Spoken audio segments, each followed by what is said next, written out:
Okay, probably I think we can start now. Good morning, good afternoon, everyone. Welcome joining this webinar. The topic is 3D printing in defense industry. So first, I would like to introduce today's presenters. So myself is Alan Yu, Application Engineering Manager of Marforce APAC. So today we're very happy we have actually a crew here. So we have Philip from Dassault System, Dr. Islandia from Central Innovation, and Adam from EY Government Incentive. So they will introduce a little bit more about themselves in their own session. Since we have so many content today, so we just go dive into now. So as we know, right, the world is definitely not perfect place, and we have experienced and see actually a lot of crises all around the world and different times. I think everyone very familiar with the COVID that is still happening for about more than a year. And of course, we see tsunamis, earthquake, hurricanes, volcanoes, all these different kind of natural disaster. Moreover, like we have increased tension between different countries. The geopolitics is getting more and more crisis. So what? So like every country has to be like to be prepared for national security, right? But it always comes with different challenges, right? For example, you never know when the crisis will hit, but you have to react very, very fast.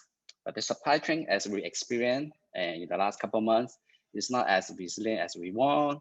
The natural disaster will never tell you when it happen, and will happen, you just like shut down a lot of things, factory, labor, transportation, and also because of the globalization, right? We don't actually make everything ourselves. When all these crises happen, and then we suddenly are aware, we're unable to get all these necessary supplies. Another point would be like the security and the confidence, right? Like how secure is the information, is the technology that we own, and how confident we are, right, to rely on the system that we're using. In a good day, yeah, it's pretty much working very well. But in a bad day, will we work exactly as what we want? Is a question, right? And also like being able to control and predict and manage the system and process is becoming more and more important. And of course, everything works very, very good and smoothly in the lab when test everything.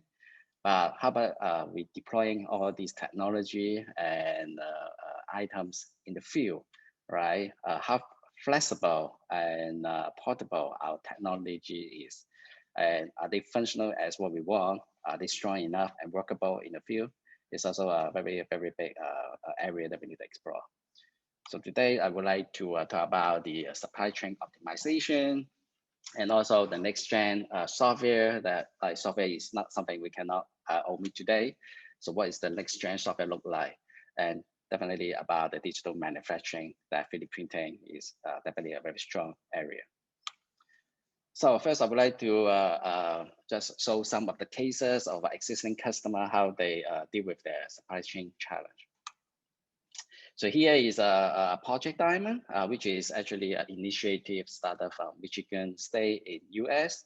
If you remember, about the same time last year, right, when the COVID really started, everyone is very nervous and wary, and they start to crumble and buy everything they need. And one of the important items will be the PPE and swab test. And that's not many people is manufacturing in the world, right? So when every country is fighting for that, there's a significant shortage of supply.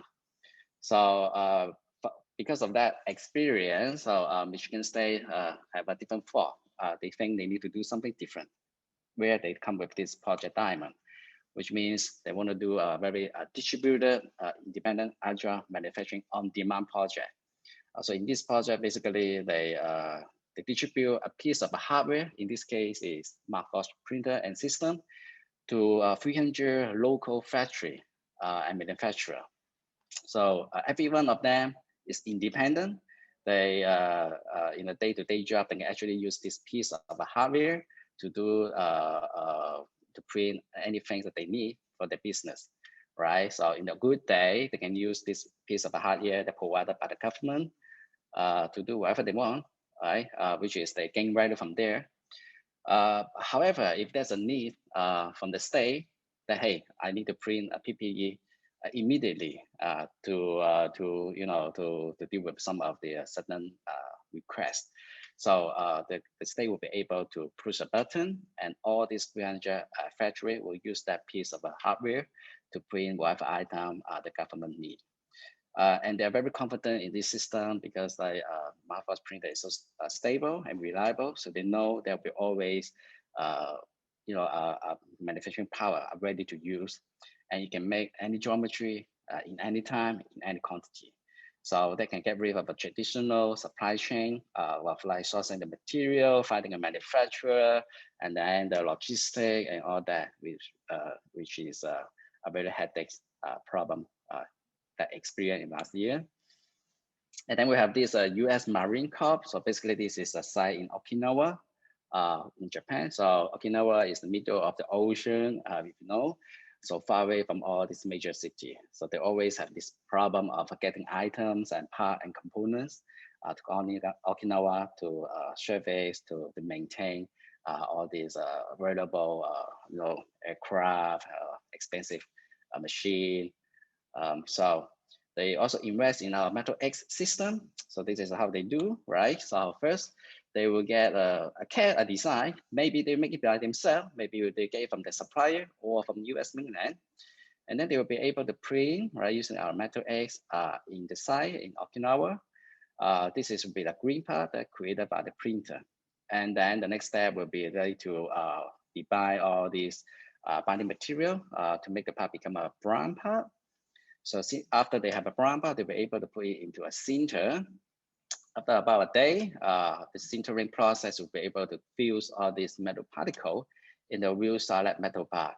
And now we'll have a very happy soldier, right? So they'll be able to get a part that is urgent, that's required in a matter of maybe 2-3 days, instead of the old process, either get the order to US, to New York, or whatever places, and they wait a couple months of weeks to manufacture, and then to get a part from the mainland to Okinawa, which is something they really, really don't want to do. And then a similar case for also US Marine. So in this case, it's actually a F-35 Stealth fighter has a problem in the landing gear system. Actually, it's just a broken small piece of component. But if they need to get to the supply and buy, the supply, as we know, always won't sell just one small piece of item, right? They will have to sell it the whole module. And the whole module costs $70,000 and months to make because they have to actually to assemble that. So in this case, also they use a Marcos 3D printer to print that small item to give back to the fighter, and then it can be go back into the air again. So we'll show the small item in a little bit later of the presentation. So that was all US case study, but how about in APAC, in Australia, right? So we also have a customer in Australia called Xtech. So they also a supplier and vendor of defense department. So they make all kind of equipment, including UAV, UGV. So in this case, they actually also use Martha to print a component for their UAV, right? And the reason why they're doing that is because first, we can make a very strong part with excellent surface finishing. So they also compare the existing process, which take about 4 weeks, or if injection molding, it would take about 14 weeks. In this case, we're talking about 1 to 2 days to be able to get the part that they need. And also, if we compare the cost, that will significantly reduce the production development cost for them. And it's very versatile machine, so they can use it extensively for the UAV, UGV development. Great. So that's all those customers that how they use our technology to deal with supply chain issue. And here I want to also talk about the software. So compared to other additive manufacturing manufacturer, Marforce use only one software across all the different platforms. So that's called Eiger. So this is a very, very easy and simple and very easy to use and to learn as well. For a new user, take a couple hours to get familiar with the software, and then you'll be able to operate almost every different product that we provide. So the Eiger is also a cloud-based software. So one of the reasons why the Michigan the Project Diamond choose Marvels is because we're able to provide this solution, right? So we can link all these file, the people, the part, the hardware all together and can be managed by a manager. So we can have SSO, single sign-on. We can have a role-based control to control every user, what they can see, what they can use. And also we can monitor all the whole fleet of the printers. At the same time, these guys are also using Eiger as a slicer or a printer management software. So everyone is speaking in the same language. So it made digital inventory very organized. And also we have a very secure system.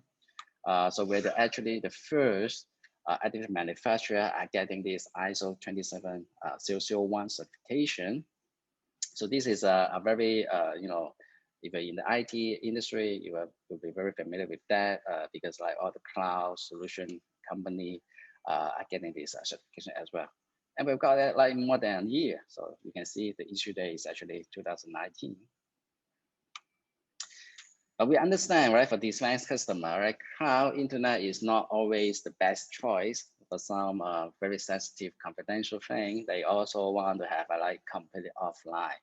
That is to ensure, right, like the only problem can happen here will be like human error. So we also offer the offline Eiger in case of some customer, military or government customer. So that's also possible. And I want to talk about the next gen software, which is the blacksmith. So this is a new software that was actually introduced just a couple of days ago, Friday last week. So this is actually also the first AI-powered additive manufacturing software to ensure our customer can get the right part every time. So we have a very short teasing video. Are you guys able to hear it? No, okay, sorry. Just real quick. I will share again. My bad. Okay, is it share right?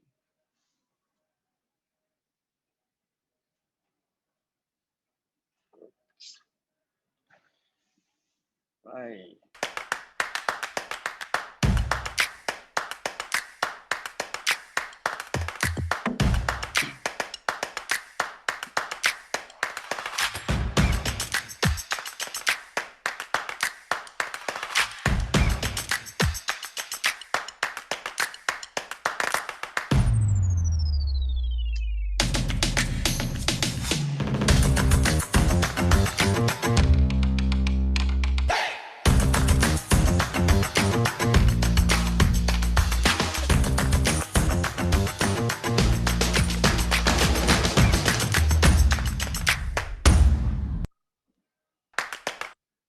All right, so the cool thing about it is not unlike our existing QA process or inspection process, the measurement is actually at the point of fabrication, right? It's doing the printing. Every layer will be able to measure the accuracy, integrity of the part. So traditional process, you have to make the whole thing, and then you have another piece of equipment to measure it. So we were able to measure the part as it made and to compare to the design file, and then provide a report to the user, like how accurate, how integrated the integrity of the geometry compared to the design file. So you'll be able to generate a report and decide whether it's a good part or bad part. So you can shorten your whole manufacturing process. So as we know, right, sometimes we buy whatever product, we always worry about buying a bad machine. Because of the manufacturing process always have a variation. So one major thing is the gantry skill. As we learn from the industry, right, you can reduce the dimensional accuracy by 42 to 94%. And for the worst case, can actually add up to like 0.8 millimeter or 800 micron to the tolerance. So the additive will close the loop, and also we have a very sophisticated calibration process that will be able to cancel all this effect. So the additive will be able to create a feedback loop, right? As you make, you measure, and you compare, and the AI engine that we build will be able to adjust the two path or the process to make the part in the next time. So the next part you print will be closer to your design dimension. And this is a continuous process, right? So you always learn by the process, by the environment, and also like how the machine behave. So this is a kind of a very, very new to the industry. So there's a part you can trust. It also correct himself, and it will get better over time. And there's no drifting away, right? The longer you use, actually you get better part. So now we'd like to talk about like our solution. So basically, what we're offering is the digital forge, including the hardware, which is the printer, the enterprise software, as I've introduced, and the industrial material, and also the process to monitor the whole manufacturing process. And we have our most reliable and robust hardware in the market. So our NPS is always really, really high. And we have a wide range of material that we can cater for different needs, different application from composites. So we have a general purpose onyx, and then we have a frame retardant material. We have a nylon white, good for prototyping and post-processing. We also have a ESD onyx, which is good for electronics industry or application. And on top of that, we can also reinforce this material with continuous fiber, such as Kevlar, carbon fiber, and fiberglass. On the metal side, we also have a 17-4 stainless steel, Inconel 625 or high temperature application. We have a different tool steel, such as X13 D2A2. And also a special material like copper, which is very difficult and costly to make. And we can make it much faster and with lower cost now. And on top of that, I also want to introduce X7 Field Edition, which is specially designed for defense, military, or field application, right? So you can actually bring this piece or this box to the field, and you'll be able to set it up in 3 minutes and to print a strong part similar to aluminum.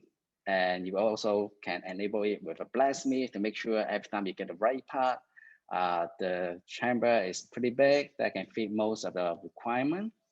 And with this box, it also comes with a 3 months supply. So if I bring it to the field for 3 months, you know you're okay with that. So it actually consists of different layers. So we have the hardware, and then we have a tool layer, and then we have a material layer to ensure everything works smoothly in the field, which is reliable, flexible, and very portable. This is one of the part that the case that I mentioned for the landing gear. So you can see this small part, all right, cost 70,000 originally. Now with Marforge, it's just a couple $1 with a couple hours of printing. So you can imagine if you bring that Field Edition on the carrier ship, pretty much you can solve a lot of issue on spot. This is another very quick video. Militairen verzinnen continu oplossingen voor de problemen die ze tegenkomen. Dat gebeurt ook tijdens de missie in Mali. Deze zelfgemaakte wapensteun is gammel en duidelijk aan vervanging toe. Een techneut kan een passende oplossing maken dankzij 3D-printing. Deze methode wordt nu in Mali beproefd. Eerst moet de expert een ontwerp tekenen en de data in een computermodel invoeren. Met deze gegevens doet hij vervolgens diverse testen. Wanneer het voetje niet zorgt dat je zit wel voor de stijver, dat hij niet te makkelijk om mij te praten. Wil je hem eigenlijk eventueel nog strakker om de kolf heen hebben? De ontwerper let op de flexibiliteit van het materiaal en op de duurzaamheid. Zo bepaalt hij hoe sterk de componenten van de 3D-print moeten zijn. En zo maakt hij het beste product voor de wensen van de klant. Dankzij 3D-printing kunnen ter plekke oplossingen worden verzonnen voor materiële problemen. Nu gaat het nog om randapparatuur, maar in de toekomst kunnen mogelijk grotere reserveonderdelen uit de printer rollen. Dat scheelt dan weer in de voorraadkosten. De kunststof komt met een temperatuur van 270 graden uit de printer. Laagje voor laagje wordt de wapenbeugel opgebouwd. Elk laagje is flinterdun, slechts 0,1 mm. Niet veel dikker dan een mensenhaar dus. Het probleem met de wapenbeugel is opgelost.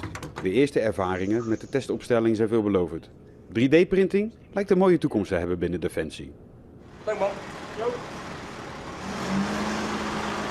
So in the field, you always have a need, right? You don't know what you want. Personally, when you need, if you have a few addition in the field, it can be very easy to make it. And this printer or our printer can also be powered by a car battery, right? So it's really, really reliable and flexible. So you can see this is a printer hooked up at the back of a car with a car battery. So additive is about revolution, right? So you can see in all this major industry is already a lot of our customer and doing very sophisticated industrial high requirement work. And also Marvel is a trust partner with all these different agents, right? Like InQtel or Karashop is one of the major supplier and consultant for US military and army. So with Marvel, Marvel founded in 2013 in Boston. Our founder all come from MIT, and so far we have raised a lot of funding, and actually we're going public in this year. So we also chosen to be one of the fast-growing and next billion-dollar startup. So we have already a lot of customers. So we can, in average, reduce the lead time from 14 days to 2 days, from 250,000 to 10K for past spend. And in general, our customer have a payback in 3 months. So finally, I just want to have a quick update here. So actually, we are running a promotion that you can buy X7 and get an Onyx One, or you can also get a 50% off on our Mark II system. So if you're interested in that, please go to this website, vt.marfos.com/request code. All right, so now I guess we will give the grant to Philip.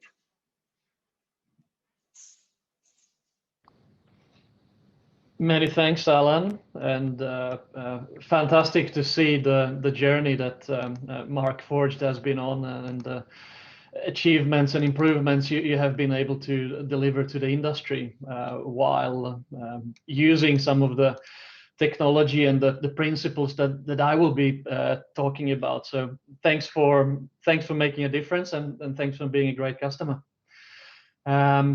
So hi, I'm Philip, based in Sydney, and finally we got some sunshine today. And I'm here to talk to you about Dassault Systems and what we do and what we stand for. The portion of this presentation will focus more on the back-end processes around innovation and advanced manufacturing and what that means to us in the context of the defense industry. Just a very brief intro to who we are at Dassault Systems. The name Dassault could resonate quite well with a lot of you in this space. Yes, we are sort of affiliated with the French aviation group with both the Mirage and Falcon platforms. But we were also a startup nearly 40 years ago now, where technology was making its way into this space. We have today evolved to a business that's publicly listed in Paris with 20,000 people and 25 million users of our technology worldwide. We're still owned by the Dassault family to a large degree, and that ownership gives us stability and alignment with our purpose, which is to essentially combine the technology to improve human lives and strike a balance between how much resources we take out of nature and what we do with them and how we give something back. Giving back also means that we reinvest significant portions of our revenues into R&D, which ends up as innovations at the fingertips of our users. We firmly believe, and this is something that goes for everything we do, that the virtual worlds that we're able to create with 3D and attributed software and data that comes from that are there to improve the outcomes in the real world and enhance our decision making on that journey. That journey for us looked going 40 years back in time as a whole bunch of engineers who had to deal with 2D drawings to represent the product that will be manufactured in 3D. Today, we can actually print on that product, but back then it was a completely different process.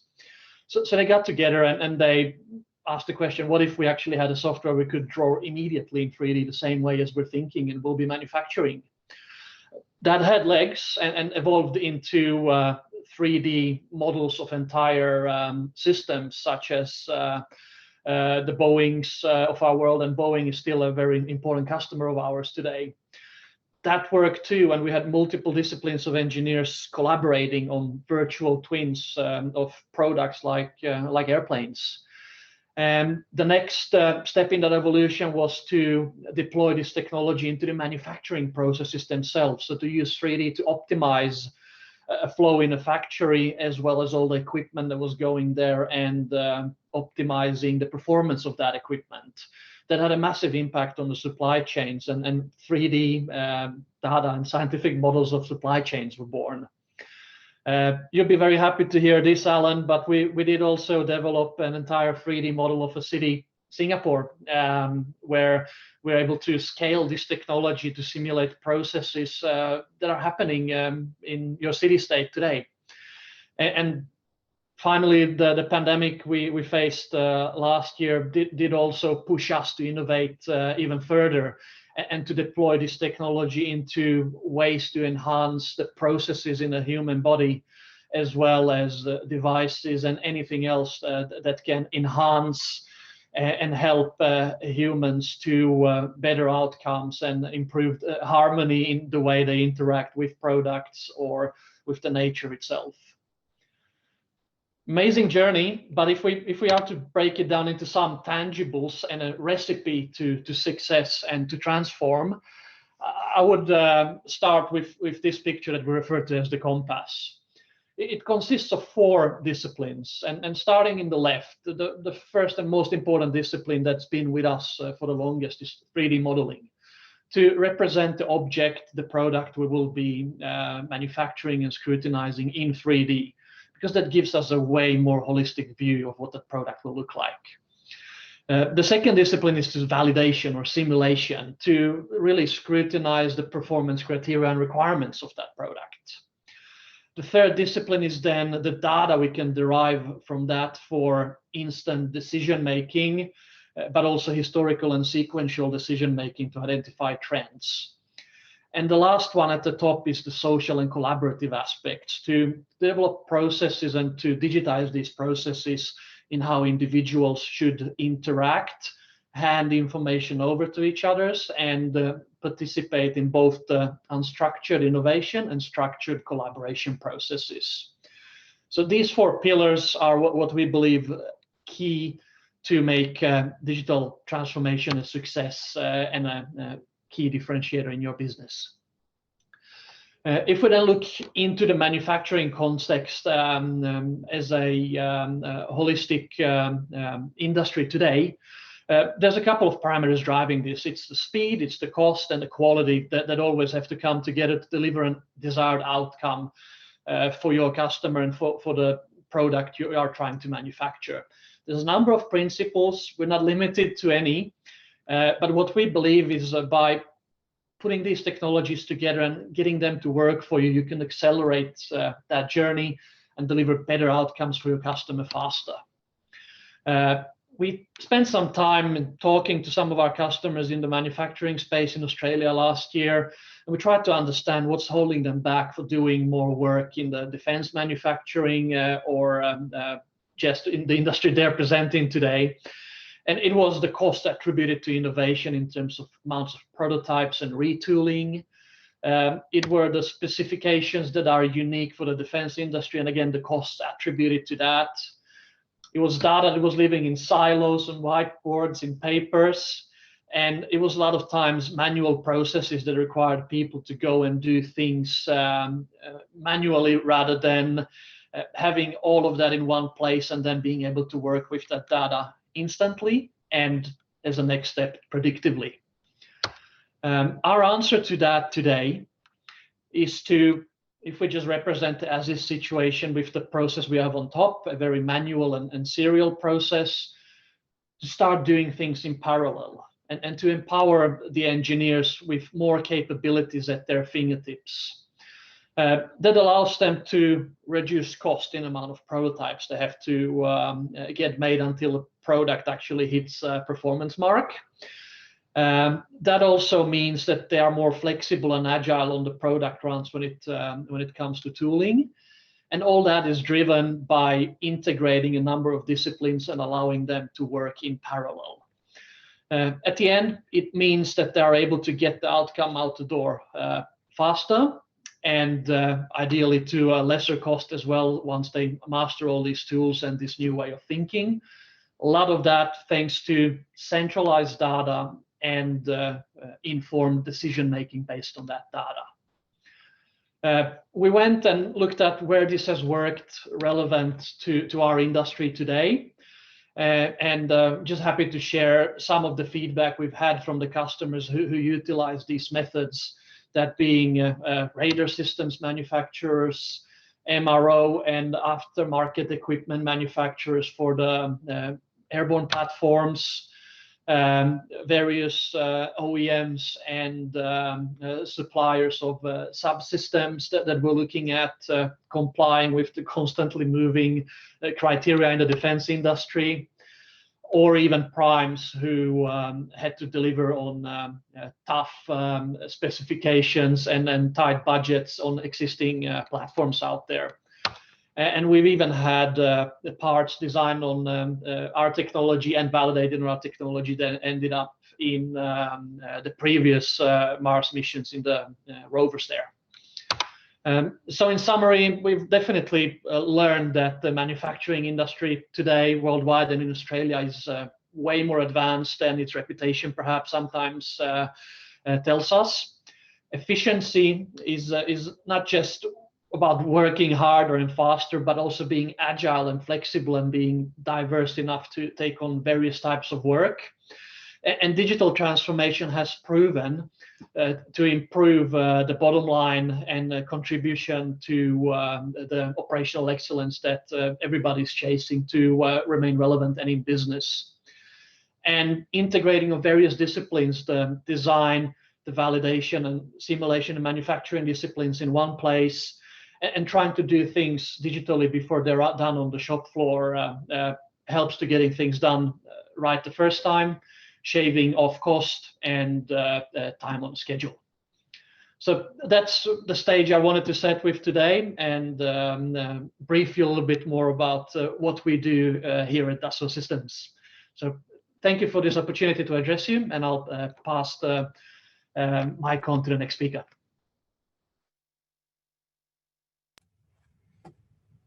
All right, good afternoon. This is Sven speaking. Let me just first share my screen, which is coming here, and start sharing. That's good. And let's start with. So can everybody see my screen now? Yes, good. All right, Sven from Central Innovation. I'm the multi-product team leader, and at Central Innovation, we are basically helping all our customers over the last 25 years to transform their design, engineering, and manufacturing process. And what we are basically presenting as a solution there is the leading edge software and technologies in the market. Well, SolidWorks, Simulia, Abacus, SMAP 3D, SWOOD, and etc. As you can see in the let's say presentation, is a part of our let's say activities. We supply hardware to address all the hardware needs for let's say design validation activities, data management, high rendering, let's say procedure.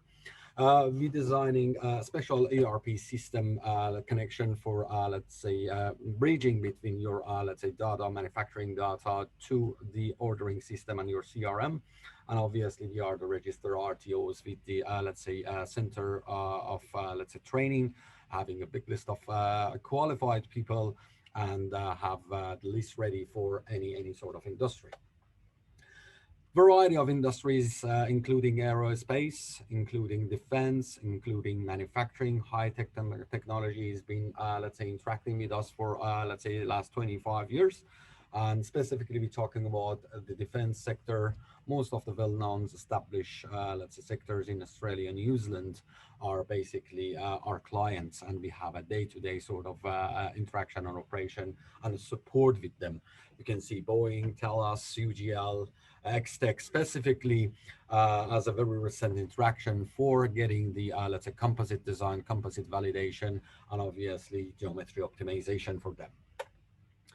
Now, what we are basically providing, and in terms of, or in the level of individuals and in a company, we're talking about providing solution as mechanical engineer, electrical engineer, for analysts, for manufacturing, let's say, engineers, for machinists, documentation controls, quality controls, marketing and sales. But this is not the key points that we are really proud of, let's say, providing the service. One of the key things we do is basically make this as an enterprise solution. Well, we have the central data management and ERP connection, which is basically get everybody on the same page simultaneously and not really going to have a delay. And basically everybody, based on the model, are always on the same page. So as a part of our service, we provide training, we provide support, we provide implementation, customization, and consultation.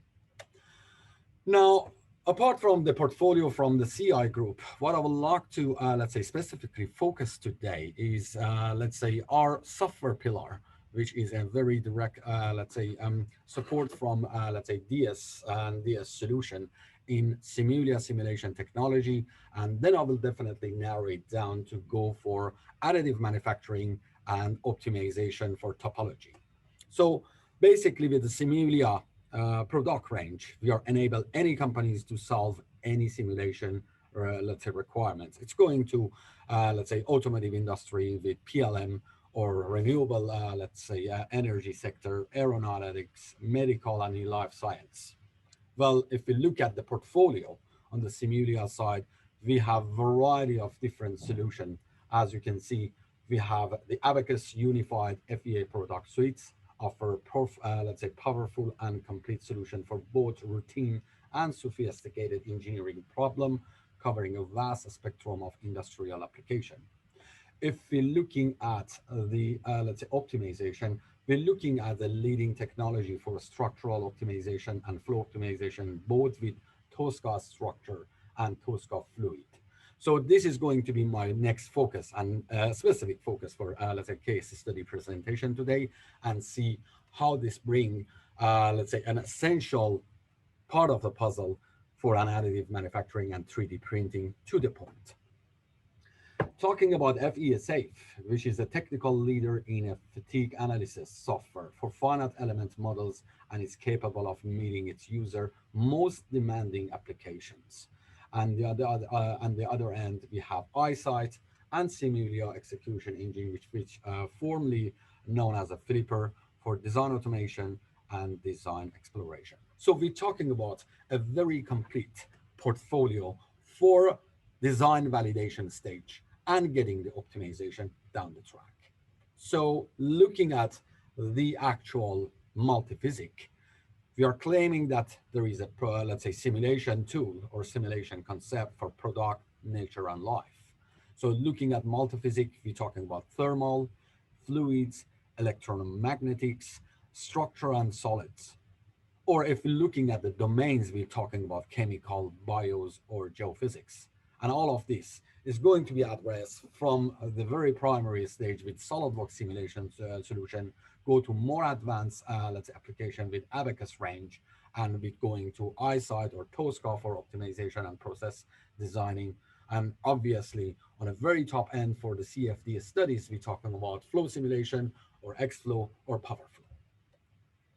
Now, for the traditional SolidWorks simulation user, well, pretty familiarized at the different level of designer, engineer, and analyst, we had different solutions as simulation standard or simulation professional and simulation premium.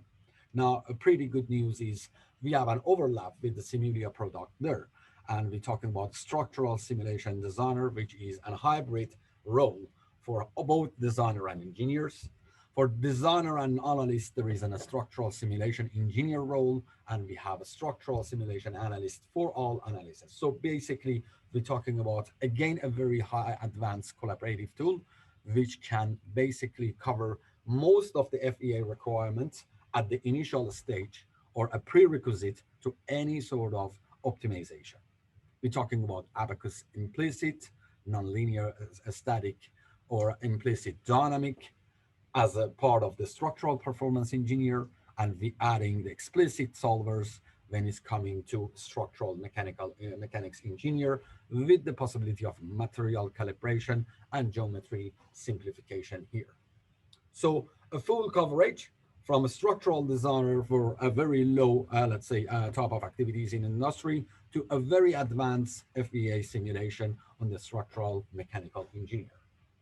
Now, looking at specifically next stage, when the initial or the primary FEA, let's say, study is done, and we got the initial result, and now we are just seriously asking about the what if and finding the best solution.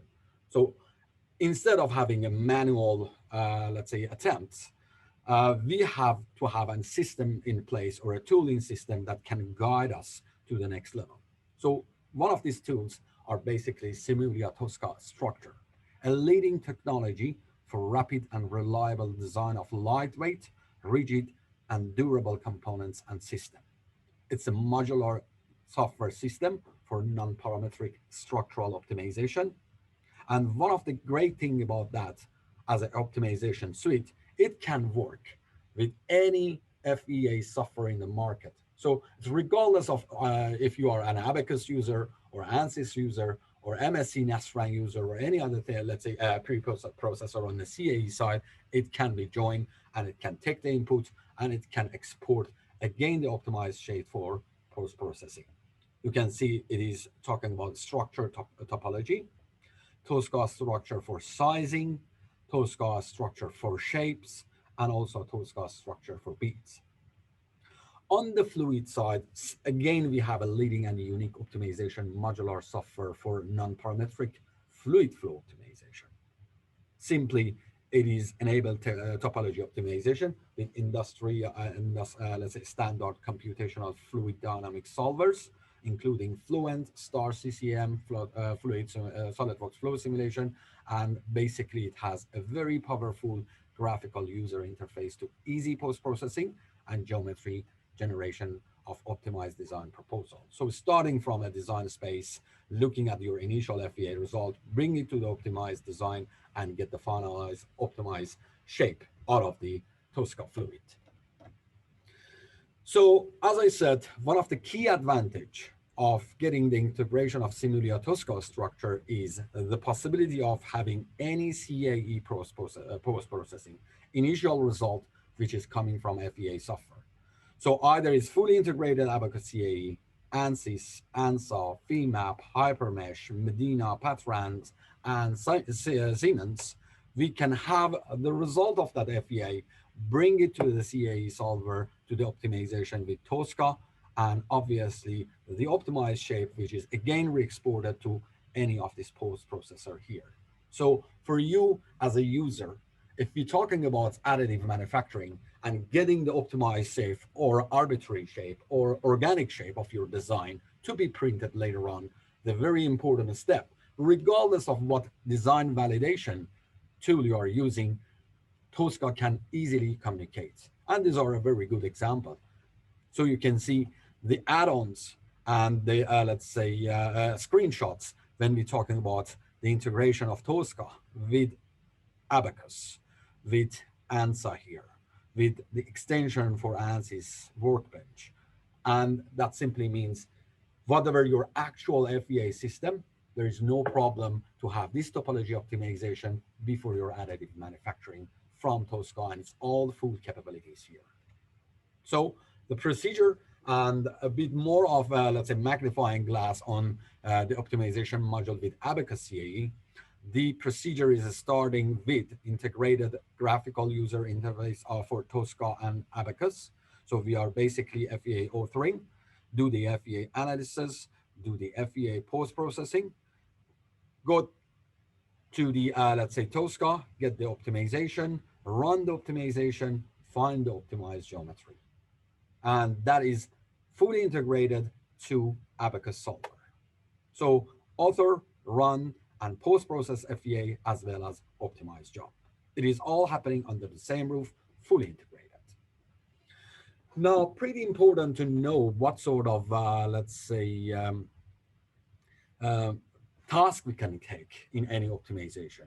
Could be a variety of different things, such as maximum stiffness with volume constraints, or stiffness with frequency constraints, displacement with volume constraints, or any other force-dependent one, or even minimize the band gap around the agent frequency values. So variety of constraints we can take to find the optimized geometry.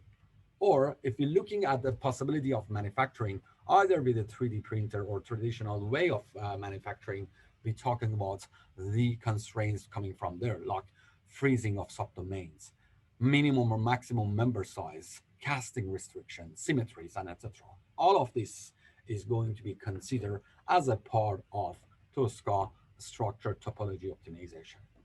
So the great news for SolidWorks simulation user or for Simulia user, Tosca is a part of the simulation professional, and you can basically using SolidWorks simulation professional with the, let's say, Abacus technology embedded there for topology optimization, or just go and have the Tosca as a Simulia Tosca as a separate entity if you have a different FEA system.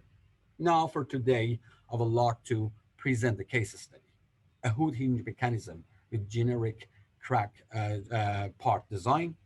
And I'm going to have an aim for 75% mass reduction and find an optimized shape for that one. And with that one, I'm going to redesign, revalidate the performance. Okay, so with that one, it's better to get the hand dirty. As I promised, we are basically having the hinge mechanism. As you can see, there are some, let's say, optimized shape here, but specific part we are talking is basically presented there. I have this part bring out to SolidWorks simulation, and simply with the add-ins I'm getting as a part of my SolidWorks simulation portfolio, I'm going to activate this, create a new study, and definitely after my initial FEA, I can go for topology optimization and topology studies. So by clicking OK, I've just created the actual simulation. So I've got the first step with the part and the material which is assigned to it. So I have done the actual assignment of alloy, and then simply I've just met my fixture with the bearing support on the specific places that I know. For example, that is the face that I've just put a rigid bearing, and you can see there is another bearing on here. And I have a roller slider sort of support. For those who would like to know what is that, what does it really mean? It's basically no normal movement. So simply we have bearings and we let this to slide, not moving normal into their axis. So with that one, I had the force of 200 Newton here, and now it's the time to find the optimized shape. First, I have to basically make the actual decision for what I would like to create. Best stiffness to weight ratio, minimize or maximum, let's minimize maximum displacement or minimize the mass. It is my goal and constraints. I can have preserved regions. Simply, I can get here and edit definition and select all the faces and say, these are the places that I would like not to remove my material. So there are 3 distinguished regions, 1, 2, and 3. So if I look at the actual procedure and setup on what I have there, I've got first on my goals and constraint to have 75% reduction on the mass. That's the first goal of the let's goal and constraint I've got. Then on manufacturing controls, I have 3 preserved region, and also I've just incorporated the demolding control. Over this edge, I would like to have a demolding control. So stamping pull and direction only, pull direction only, or mid plane for both direction is the options we got here. So simple as that. I've just mentioned the actual material, the supports and acting force, the goal of the optimization, my preserved regions, and for demolding control. The rest is matter of running the study and get the topology optimization run on the background and simply get the actual material removal here. So with the aim of 75% reduction on the actual components, I've mentioned and I've received the updated information from the software, the region must to keep, as I've just mentioned, and then the rest, which is going to be removed here. So it's easy. Within a couple of clicks, I've just done the optimization based on 75% reduction. Now with the powerful SolidWorks redesigning possibility of creating a sketch on top of what we have here, I've just created the version of redesigned based on the recommendation there, and then went for re-post process of the same part within my assembly. So I'm just going to run this simulation on the spot, and you can see based on the same figures and facts, and this time 75% of the material removed from my actual component, I'm going to have a relook into the result. And this result, which is basically telling me, yes, it was working from your, let's say, initial design. Now it's become 75% less material attached to it. And this time it's going to have the performance again reassessed. So we're taking off FEA first, optimization, reprocessing with the FEA again. So this is the real-time FEA studies, and I've got all the stress at 41.9 megapascal, and the deflection values of 1.5 E-1 millimeter. So it looked like it's meeting all my criteria based on what I initially was thinking to what currently I have. So simple as of what I've shown, it is going to be a very easy, interactive, advanced technology of Similia Tosca at the background as a part of the simulation professional or as a separate entity to help you to get everything out of the way. So that is definitely bring me to, let's say, end of my presentation at this stage. And our team is definitely more than happy to get in touch for any sort of inquiries later on if you need to see a specific model of yours and what are our support to get all this roll out for you. All right, I'm just going to pass the presentation to the next person. Thank you. I'll just share my screen.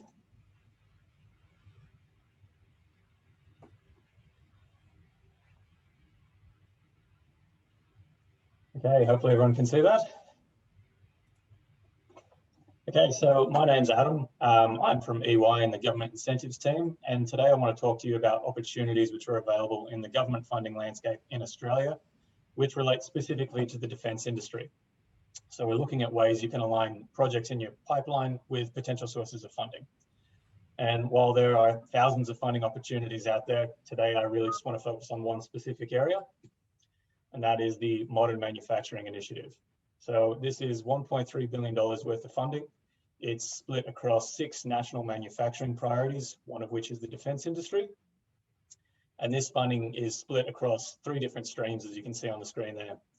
So the first is the collaboration. And so this is aimed at providing capital investments for very large research projects to support business to business and business to research collaborations. The second is the translation stream, which is aimed at commercializing an investment in non-R&D innovations. And the third is integration. And this is aimed at assisting manufacturers to integrate into local or international supply chains.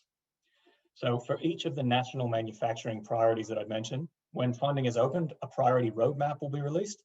And this generally identifies more clearly the vision or specific growth areas being targeted under each manufacturing category. Defense is not yet open, so now is actually an ideal time for you to be identifying projects in your pipeline and looking at how they might align with the broader funding objectives. It is worth noting here that grants open and close quite quickly. 3 of the manufacturing priority funding categories are already open and have had a turnaround of roughly 1 month for the application window. So having a well-formulated and defined project will increase the chances of you having success when you're applying for grants. So 2 of the streams that are likely to be open in the next week or so and are worth flagging for your attention. First, as we've mentioned before, it's the translation stream. And so in this, they're looking to back manufacturing businesses in strategic projects that will increase commercialization, embrace technology, innovation, and automation. They're looking to fund areas that are trying to grow production and bring commercial outcomes to new or existing markets. The integration stream is looking to invest in projects that will increase manufacturing businesses' participation in new local or global value chains, again, by embracing technology, innovations, and automations. Applications for these grants will be competitive, and your submissions will be assessed against the key merit criteria. There are 3 of these. So the first is the alignment of your project to a program objectives. There's an outline on the screen there. But once the priority roadmaps are released for each area of funding, in this case defense, we'll have a better gauge as to what they're specifically looking for. The second point they're going to assess you against is your capacity, capability, and the resources to deliver the project. And the third is the impact of the grant funding on your project. It is worth noting on that topic, the funding structure is 50% co-funded. So they're looking to offer between $1 and $20 million for projects. So just to clarify, the minimum project expenditure they're looking for at total is $2 million. So on that nature, what are the eligible costs that are going to contribute to your project expenditure? Well, it's your usual suspects. So you've got plant and equipment hire, covering costs of design, installation, construction of plant and equipment. This can include items like software, but only where it's for the purposes of facilitating the project's creation. You can cover labor via employees, technical project management, or third parties via contracting.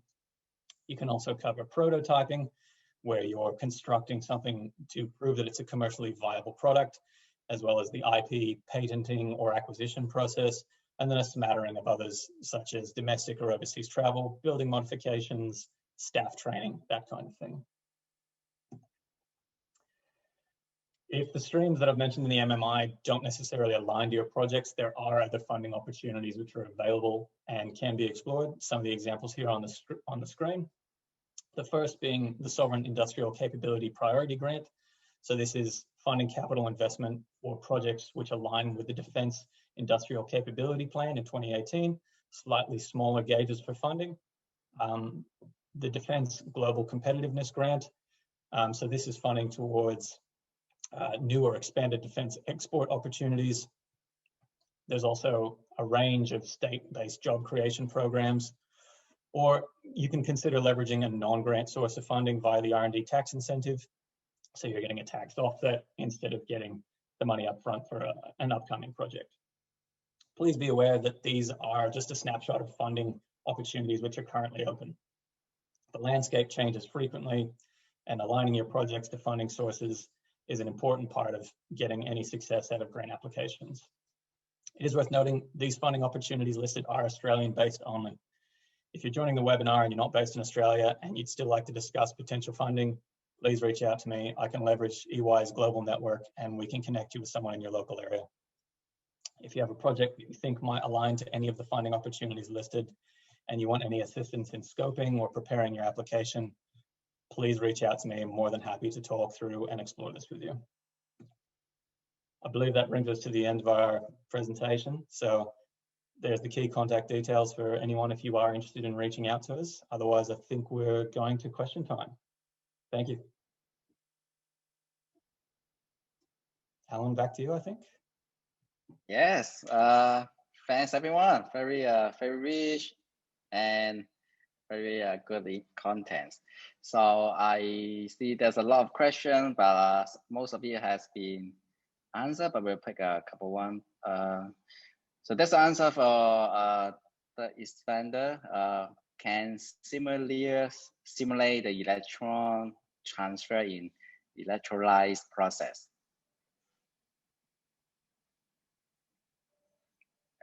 Data expander. Yes, sorry, just muted. So can you please repeat the question so I can see?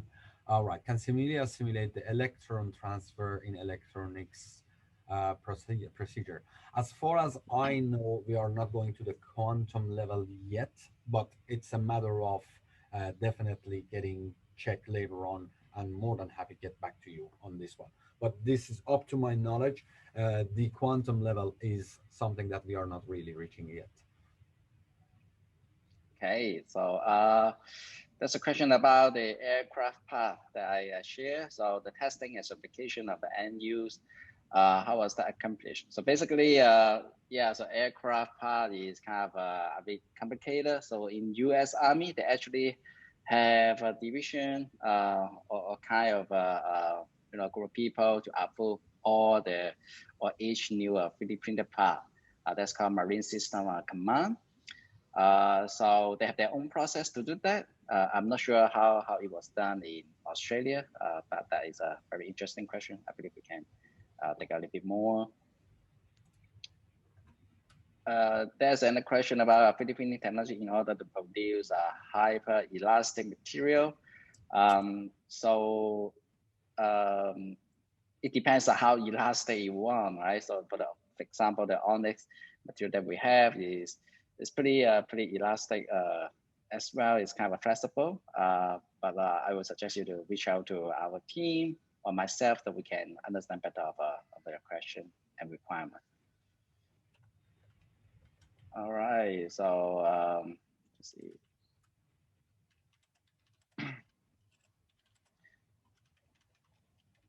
So the question about printing pure titanium. So at the moment, the titanium is not in the portfolio that we're offering, but we would love to learn about your requirement and application.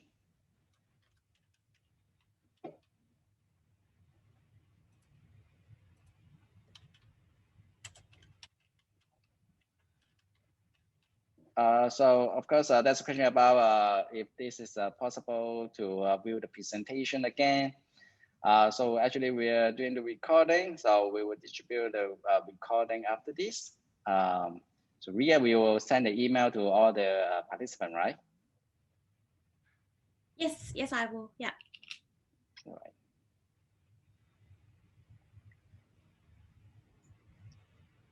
Okay, let's a few more email coming. So is it possible to get the slides? So I think we will be sharing the recording, but not necessarily the slides. But if have a particular interest in certain content, please reach out to us. I believe we can definitely talk to you individually. Great, I think the time is a little bit over already. So thanks all for joining, and thanks all the presenter with the great contents. So we are having a series of webinars. So the next one will be regarding the medical industry. So please look out for that. So thank you everyone, and we should all have a great day. Thank you all. Thanks. Thanks, everyone. Okay, bye-bye.